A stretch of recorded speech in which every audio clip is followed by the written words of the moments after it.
What's going on, everybody, and welcome to the Other Side of the Firewall podcast. We talk about the latest and greatest of cybersecurity news, as well as we highlight those movers and shakers and glass ceiling breakers, those people of color who've made it to the other side of the proverbial firewall. My name is Ryan Williams, and as always, I'm joined by Shannon Tynes. What's up? What's up? What's going on? And Chris Abercon. What's going on, everybody? What's going on? So welcome to Monday's episode of the show. So I got to be careful in saying that because I think I switched a couple episodes last week. Monday and Tuesday are topics. Wednesday discussion. Thursdays Ask a CISSP. I don't have one right now, but please go back and check out the one with Dr. Jimmy J. Davies from Every Dot Black. So a very good episode. He talks about how he started his entrepreneur, how his platform has been around for 90 years. He hasn't been around for 90 years, but the platform that he now oversees has been around for 90 years. So definitely continue to check that out. And then Fridays, everything else, movies, books, games, and all that cool stuff. But without further ado, I'll give it to Shannon. All right, everybody. So this article comes from statescoop.com, written by Sophia Fox Soul. And the title of this one is Texas Governor Signs Bill for Statewide Cyber Command. So good stuff, right? Like the state of Texas, as large as it is and with the population that it has, is coming to realize that cybersecurity is something to be taken more serious. Now, it does help that they've had their butts handed to them a couple times with cybersecurity incidents in the recent past, right? Like, so they reference some of them in the article. They even mentioned Mission, Texas was one they had where they lost the ability for some emergency services and things of that nature. But Governor Abbott is down there. He signed a bill into law creating the Texas Cyber Command, right? And it's going to be headquartered at UTSA, University of Texas at San Antonio. And this is a good thing, right? So like they talk about it in the article and they mention the money that's going into it, but I'm curious, right? Because the funding that they have for it right now is only going to fund the operations through 2027, right? So it's $135 million from the state's general revenue fund. It's going to cover that, right? So I'm kind of curious where this money is going to come from, especially for Texas, right? Because Texas has no state income tax. So like where is this money? If you decide to do it past 2027, where's this money going to come from, right? Is it going to be federal money going towards it? Which I'm not against that, but I'm starting to see more and more where some of that money is kind of going away and going to other things, right? It's not necessarily going as much towards cybersecurity as it used to. But the fact that Texas did this, I mean, it was only a matter of time, right? So for us in the military, right, and with the things that we've done, we know that San Antonio especially has a large presence when it comes to IT and cybersecurity and things of that nature, just what's housed down there. And they mentioned a few of the things over here in the article too, right? They talk about NSA's Texas Cryptology Center, 24th Air Force Cyber Command is down there, headquarters out of there. Yeah, Joint Base San Antonio is what they call it because there's several bases down there. And, you know, they have a lot of stuff going on. But yeah, it's a lot of money committed to this. It's a good thing. Hopefully it's something that stays forward because I want to say Abbott's coming up on the end of his term soon too, right? I think he's term limited down in Texas. So don't quote me on that. Even though I said it, don't quote me on it. So I'm hoping whoever comes in after him does keep up with this, right? And then just maybe it's one of those things where when you see states start doing this on their own, yes, it could be a little confusing, right? Because then you got to worry about, okay, well, this state's funding, you know, their own cyber command type thing, you know, and then this one is doing this, but you want this to be something at the federal level. But this is a good thing. I'm not mad at it. I'm glad they put the money to it to the tune of $135 million, right? But let's try to make this go on past 2027 or get the federal government to get a little more in depth with this and doing this for the country. You know what I mean? But Chris, what's your thoughts on that? Real quick, I'm sorry. Google says that Texas has no governor term limits. Okay. Just throw that in there. He might be around. Man. Yeah, AI overview. Take it with very nice. So he might be there for a while to be able to keep it going. Absolutely. Well, you know, I think Texas is obviously on the right path with this type of investment, right? So I think this might be one of the first, right? So, like the first of its kind, right? From a state perspective, at least that I know of. I know, for example, New York has very stringent cybersecurity requirements, specifically protecting its financial industry, right? Obviously, because you've got New York City being the financial hub pretty much of the world, right? So I know, I'm not sure if they have a specific cyber command, but a quick Google search will probably fix that. Beside that point, Texas Cyber Command is a great thing. It's close to, in San Antonio, right? The article does mention it's close to military and scientific research institutions like the NSA Texas Cryptology Center and the U.S. 24th Air Force Cyber Command. and then a bunch of national academic centers and things like that, and UTSA rather, from San Antonio. But what I think is, I think the state of Texas will really see from like economic perspective that this is going to bring a lot of jobs into the San Antonio area, right? And I think it could serve as something like a pipeline for cybersecurity professionals, right? Coming out of San Antonio, coming out of Austin, coming out of these colleges, and then working at the cyber command, right? And really help securing state assets, right? So I think it's a fantastic effort. And what it's really doing is it's showing that cybersecurity is not just like a expense.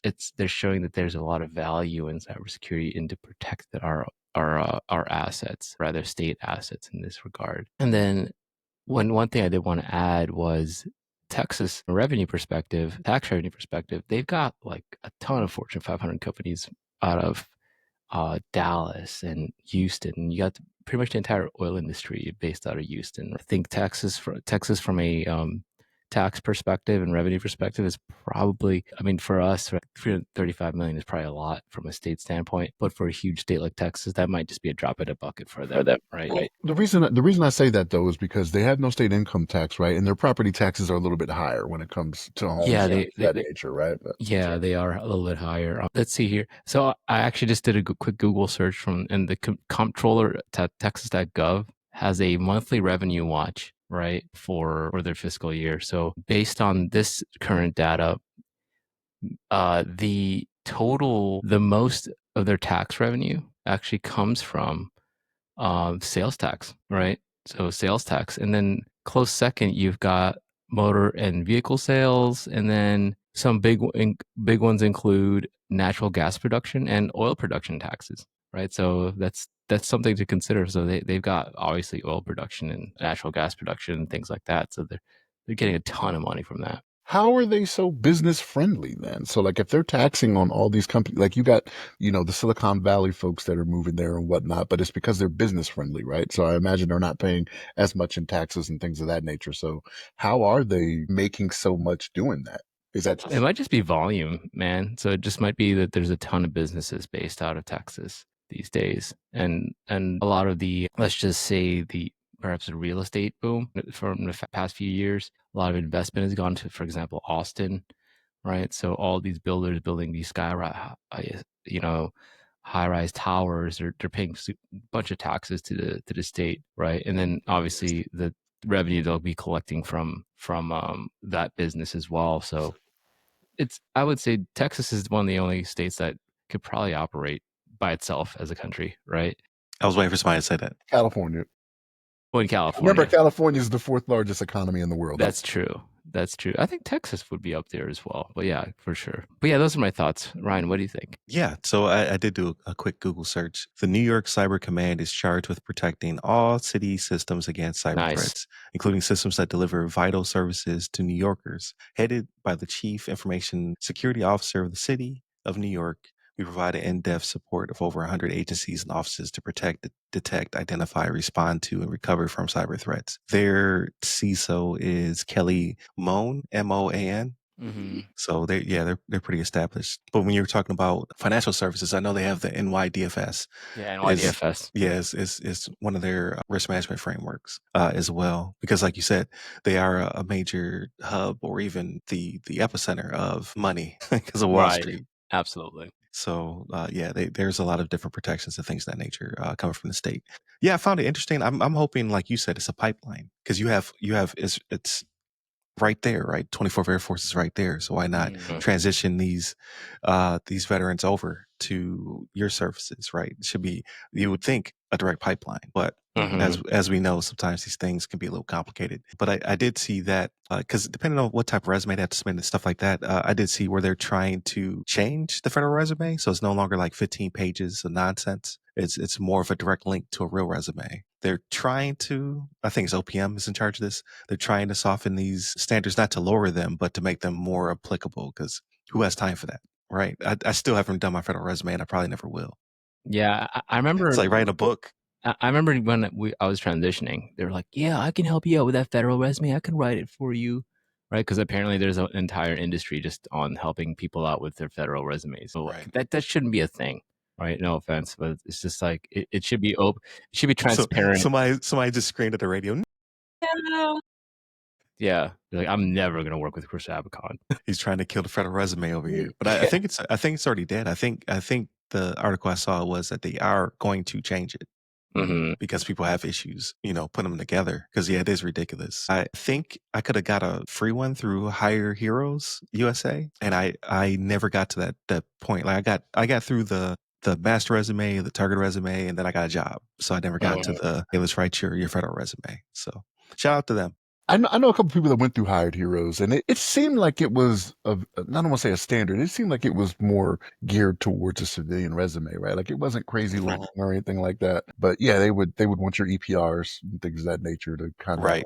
kind of civilianize it, I guess you could say, right? Yeah, that was my first resume when I was transitioning. Since then, I've done a few more. Right, as you get into the industry, you learn what people like and what they don't like, and I got some honest feedback from my first supervisor. He was like, "Your resume sucks." I was like, "Oh man," but it wasn't because of them. It was because of the industry I was going into. So it was like yours. It's still like even though they did a good job of transcribing it, it was like it still reads very military. And since he was a veteran, he understood it. But he was like, my boss doesn't know what any of this means. So you need to make it more civilian. Hmm. But I don't even know how we got here. What we got here. I think we were talking about pipelines, right? Got it. Got it. Yes. So that's my hope for it because it should be a 1-to-1. Like they should be able to pull these people over. Yeah, And that would be perfect because first, people need that leg up to get into the industry, right? But secondly, having such specialized skills, like why not go from the 24th Air Force to Texas Cyber Command? Like it should be like a skill bridge opportunity, right? It should be just that easy. absolutely. That should 100% be a skill rich opportunity with how military friendly state of Texas and San Antonio is. I wouldn't imagine. I mean, I think that should be a priority, right?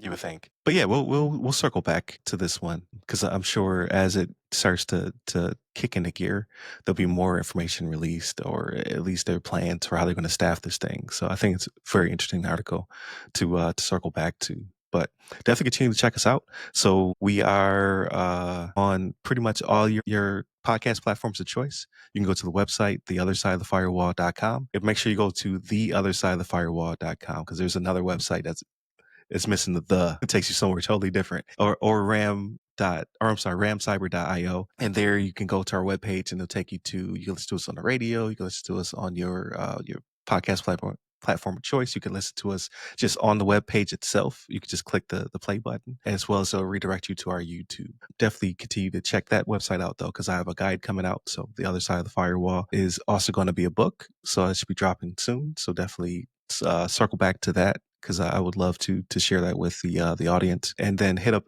pretty much any social media that goes by the other side of the firewall, the other side of the FW, or ask a CISSP. Give me a person at RY Security Guy. That's RY Security Guy. You can find me on pretty much everywhere, but LinkedIn is where I'm most active. And what about you, Chris? You can find me on LinkedIn under my name, Chris Abicon, last name spelled A Bacon. There it is. Stay safe. Stay secure.